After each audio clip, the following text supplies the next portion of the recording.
Hello, I'm Travis Swite. I'm from Westbank, BC. I'm 44 years old right now. My introduction, I was pre-diabetic quite a while ago, warned from my doctor 100 times, but I kept not listening to him, and I kept drinking and doing what I was doing. And then I pushed my body to the limits. I was working in the crusher plant in Saskatchewan, minus 50, and I was making good money, and I was pretty addicted to dope and alcohol, and I was doing all that for like 6 months, and then I drained my body so bad that I had a stroke. Then I lost my mobility. I had to start pretty much from from a baby. At that point in my life, the nurses and the doctor would change my diaper because I lost my mobility. I couldn't clean myself after I used the toilet, so the doctors had to start right from the beginning.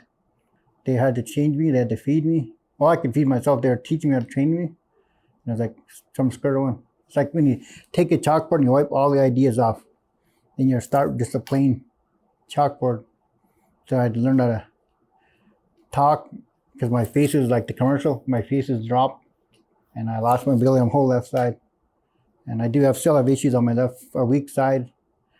My memory loss is bad. I'm slowly getting that back. My mobility, I'm starting to walk farther and farther. I'm eating healthy. I lost some weight. I went to treatment center twice in Penticton. I went to treatment center, then I went out for a year. Then my family seen what I was doing, and I was going the same path that was what I did before my stroke, drinking and drugging every day. Then I went to Round Lake for 14 weeks. Then something clicked there. Something with the cult, like they said, culture is treatment there, and something. I stayed there 14 weeks, so I was like every day praying, every day smudging, and being around all these like-minded people, and all the counselors, and I had so much support from my family from Westbank, and so I stayed there long enough till my brain clicked in. Then I didn't want to drink or drug ever again, and I'm right now I think about 16 months. January last year I went to treatment, and I see some guys at treatment center around Lake too, and I still see them out, and there's some of them went back out, but a lot of them are still doing good. I keep close contact with these guys. I text them and call them once a week. To me, they're my family because they went through the same struggle I went through, to drinking and drugging and doping and money and women and all that. And but then everybody decided they had enough. They took it to rock bottom, which is many different rock bottoms. Like mine is having a stroke, losing my mobility, almost losing my son. And for me, I wanted my son back and wanted my family back. When I kind of lost my job because of mobility, you got to be top shape to be crusherman. That's a pretty top job. You got to especially minus 50 is like, I kind of pushed my body in that temperature, and for 20 days straight, shoveling the frozen ground. And back then I was in my early 30s, and I was pretty healthy and pretty top shape. I remember I weighed myself about 210 pounds, and I called it chiseled metal because I was pretty thick and pretty stocky back then. That was my life. That was life. To me, that was normal. Being like, when you build yourself up to be that healthy and that strong. But on the downside of that, I had all this money, and I had addiction problems. I had alcohol, because I had alcohol from my parents. Both my mom went to residential school, and so I got some of that residential trauma, or whatever they call it, intergenerational trauma. So I got a bunch of that, and my parents are alcoholics. When they were born, I didn't know, but they were drinking when I was in the womb. So I'm sure when kids are in that situation, they hear the yelling and fighting and the violence, they absorb that, So that started earlier than when I was born. My mom and dad were still drinking and fighting, and to me that was normal. Hear my dad's big boots to come spank us because my dad was an alcoholic. He was a pretty violent person. Well, back then, that's how parents were to them. Maybe that's how they were raised. So right now, I'm trying to break the cycle. I have an 18-year-old son right now who doesn't drink. He was there when I had my stroke today, 10 years.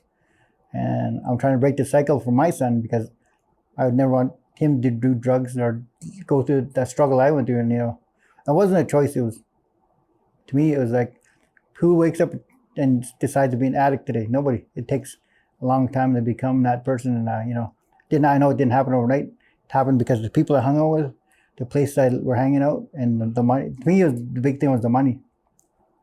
So when you have money on the reserve, some reserves, it's like unlimited anything, you know. Plus I was dealing drugs too, so I could grab this and that and take. So I was addicted to a few things, and women and booze and dope was the top two things I was addicted to. But at the same time, I was a pre-diabetic, and I forgot about it because I had this and that to numb the pain, and I just kept going and going. Like I said, it kept draining and draining my battery, and it was like my battery get less and less. I would go on these month-to-month benders. The benders got longer and longer. And it's like on, and you know, I drained my battery. That day I fell on the ground and they found me was the day I had a massive hemorrhage in my brain from a stroke because my blood pressure was 20 something, 29.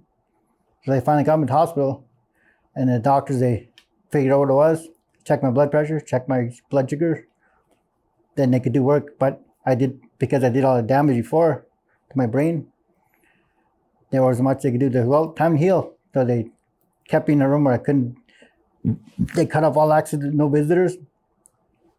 Because I had people sneaking in, I had such a connection, I had people sneaking in drugs to me. And I was in hospital with a wheelchair, and I still get my drugs. My buddy would push me down to the smoking pit at the hospital. He'd smoke the cigarettes, and I'd sit there and smoke my dope. And then I gave myself another brain injury from that. And then it's because my brain was already weak. I did that, and then it happened again. So all that stuff, but I was doing therapy every day. So I got to learn a little bit of stuff, but as soon as I did touch the dope again, it like erased the board again. Then I was 2 steps back. So I had to kind of fight for my life. And luckily the nurses and I plus I had some praying. I started to pray because I wasn't really connected to God when I was drinking and drugging. So I got connected with my God again, especially when I went to Round Lake. So after all that, I went to Round Lake and stuff because I went to Pentagon Treatment Center. But it wasn't culture based. It was just by the book AA, by the book God, this, God, that, you know. My mom was a residential person, not the backlash, but the stuff what I learned was she didn't too much believe in God, my mom and my dad. My mom was kind of spiritual ways, and for me, I totally with my drinking and drugging, I kind of didn't listen to nobody, and like push my body to the limit. And you know, luckily I survived that because the doctor said one more hit or one more bender like that, my brain injury would be. That little bit of brain I got left could be wiped off, and when that happens, you're a vegetable, you know. So I put my body that close, you know. So now I'm grateful for every day. Now I smudge every morning. I just passed a year, 16 months, and you know, every day is a challenge.